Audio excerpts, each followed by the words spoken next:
To bring in right now the FDNY First Deputy Commissioner Daniel Flynn. We want to talk about these lithium-ion battery fires that are happening, the e-bikes, because there's so many more of them. A lot of parents are like, "Oh, my kid wants one. Do I get him one, or do I get her one?"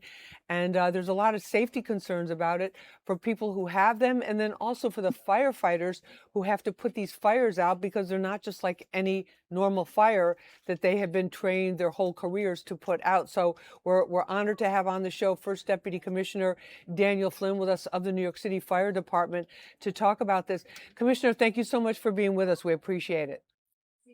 Thank you for having me to discuss this very important issue. We appreciate it. So have you seen a rise in these types of fires, these e-bike battery fires? We have, and it's important to note that these are not going away. And I think a lot of people out there think that they have stopped, and they certainly have not. The good news is we haven't had the fatality numbers that we have had in the past. In 2023, we had 18 fatalities from these batteries. This year, we've only had one. So, that's a really important statistic. However, the number of fires has risen dramatically. As of this morning, we're at 248 fires year to date. So that is 104 structural fires, 144 non-structural fires. This time last year, we had 153.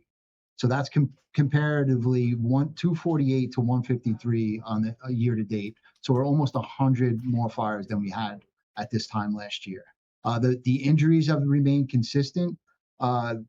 This year we're at 52 injuries and not one fatality. Obviously one fatality is too many, but it has shown a sharp decline from the 18 that we experienced in 2023. I think a lot of that has to do with our safety messaging, our social media campaigns, and local legislation that has been passed here in New York City, which is unique here in the United States.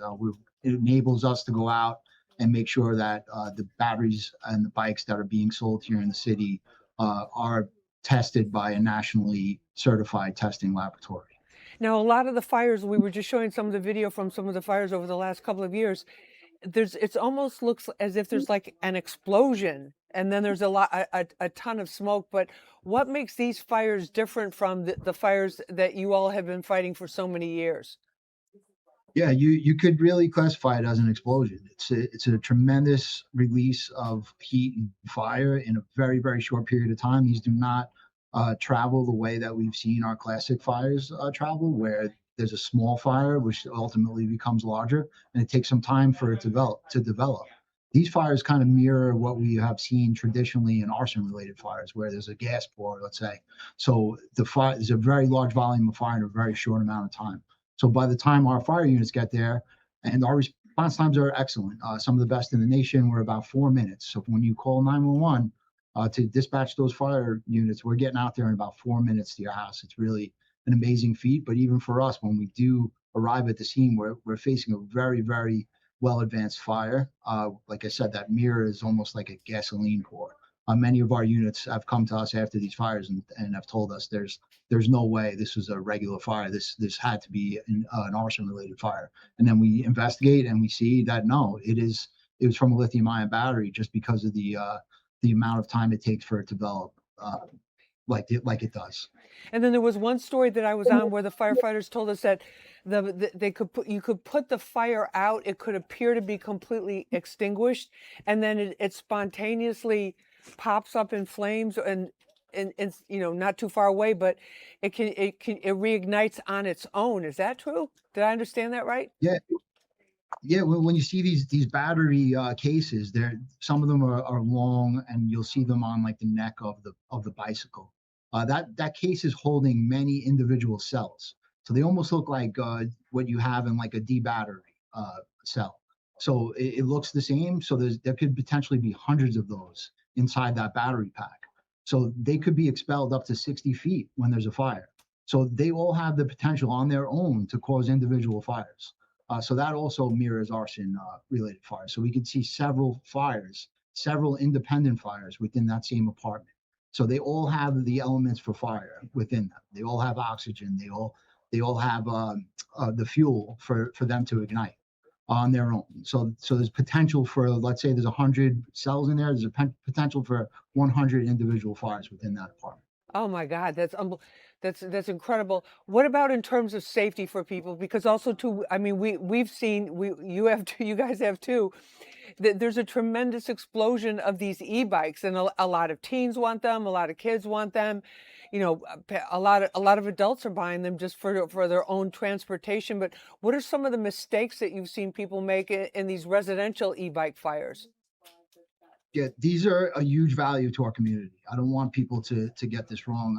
I think high quality batteries, high quality e-bikes, we support them. They're a huge benefit to our delivery community and to the city at large. We want to support them, but we want to support high quality products, and we want people to understand that they do pose some danger. Don't keep them between you and your primary means of egress in your home. Make sure that they're stored properly. If you could store them in a remote room, if you have to bring them inside, then do that.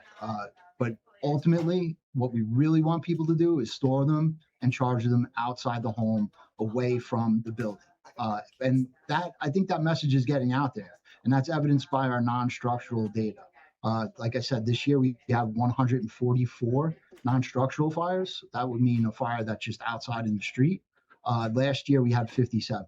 So I think that message is getting out there to people, and I think people recognize it. But we're still having even more fires related to them. So when you talk about the batteries, you said that there's a definite distinction between getting them that are like Underwriter Labs tested or whatever's the authorization, as opposed to the ones that people would sometimes buy online that would be foreign made, or buy from these you know, these shops where they're taking a piece from here, a piece from there, and whatever it is. Is there that much difference with something that's been, you know, been inspected and more official? That there's a huge difference. We want people to ensure that these batteries are certified. You mentioned UL. UL is a very top notch laboratory recognized here in the United States that we ultimately definitely support, and we want people to look for that UL label on that product. Make sure that it's high quality. Don't buy the cheapest option. There is a law here in New York City, as I mentioned, that requires businesses to sell batteries that are certified. And we have a task force that goes out every single day and inspects all of the bike shops to ensure that they're selling products that are certified by a nationally recognized testing lab. Of course, there are some that fall through the cracks here, and we try to conduct the enforcement whenever we become aware of it. But just ensure on your own that you are buying a high quality product that is certified by a lab such as UL, and not only that the product itself is certified, but the charger also. Make sure that the charger you're using for your battery is compatible with the battery that it's charging. Sometimes they don't have a proper battery management system. So just like your cell phone, when it's charging and it's fully charged, it stops charging. So it gets a little warm, and then at some point it will stop charging altogether. This way it doesn't create that heat that may cause that battery to fail. And Commissioner, a couple of years ago on Manhattan's East Side, we saw a high rise. There was a family. They had e-bikes. They had an e-bike by the front door. That the battery went on fire. Firefighters were on ropes taking people out of the apartments on ropes down the front of the building. Why is that so? And do you still maintain it's having your parking the bike, or you know, or the battery close to the front door is a bad idea? Absolutely a bad idea, especially in a building such as that, where that is the only means of egress in a high-rise residential building. Yeah, other buildings in the city, they may have a fire escape, and we encourage people all the time, not just related to battery fires, but know how you're going to get out of your apartment if there is a fire. Right? Don't know how to use the fire escape. Know how to operate the device that opens the fire escape. Go out there, go out onto your fire escape. It's not illegal. We want people to know how to utilize that fire escape. Right. Don't use it for storage. Don't store things out there. It's not a closet. It could save your life one day. And I was out at that fire that day, and there was really heroic efforts by our firefighters Very to heroic. save people. If not for them, climbing out of a window on a rope to rescue people, those people would not have survived those injuries. But it shows you how quickly that these fires develop. They come out of nowhere, and that was it wasn't in the middle of the night. That was a morning fire, I think late morning. So the people were awake, and they were able to recognize when the fire occurred, and it happened so fast that they weren't even able to get past it. They were trapped in a bed. I think that's the other thing that shocked me about it too was how fast the fire can just really start raging out of control. And then the other thing too, like the smoke and the fumes from there. Do your firefighters do they have equipment, proper equipment to deal with that, those very heavily toxic fumes? They do. That, as you mentioned, those fumes that are released, those gases that are released from these battery fires are extremely toxic, way more toxic than our traditional fires like wood burning or things like that. These things are nasty. You smell the smoke, and it's really a disgusting smell, and it gets onto our gear. And we do decon our gear after these fires. Many times when the fire department gets there, though, we don't know that we're fighting lithium-ion battery fire because it's so well advanced. By the time we get there, it's extended to other combustibles in the area. So we need to fight it as we would any other traditional fire with just a heavy amount of water to put those fires out. But of course, we are very concerned about the health of our firefighters, and we decon the gear anytime we have a fire. And then, Commissioner, with for people, as you know, like millions of people in the city they live in apartment buildings, and if they're taking the e-bike, they can't leave it outside. They may not have a place in the basement of the building where they can have it. Can they take the battery off, or should they take the battery off and put that someplace else in the apartment, away from the front door or away from a window, or is there something at least they can do in that situation? They definitely should, and I understand that. I live in Brooklyn myself. I don't have much space either. Sometimes people are limited in where they can store these devices, and you don't want to get them stolen. Some batteries don't even come off the bike itself, so people are forced to bring them inside, and we sympathize with that. When possible, we want them to keep them outside. Right. But if you're forced to keep them inside, if you can, don't leave them charging unattended. Put them in a space that is not going to stop you from getting to that front door. If you have a spare room, let's say you have a spare bedroom, keep it in there, close the door to that room. It'll give you a little more time.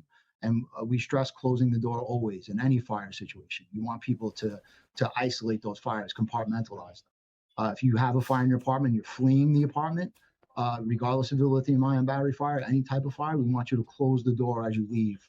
That will not only keep the fire inside, but it may save the lives of the people that live in your building.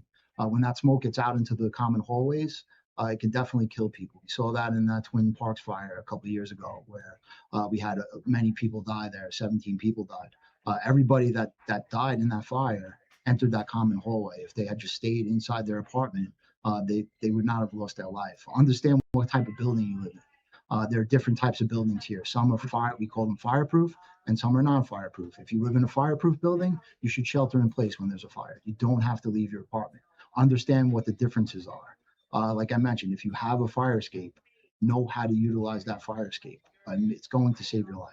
No, absolutely. Some very good tips. And um, Deputy Commissioner of the Fire Department here in New York City, Daniel Flynn, we appreciate you spending some time with us and helping us understand all this and giving us some great safety tips as well.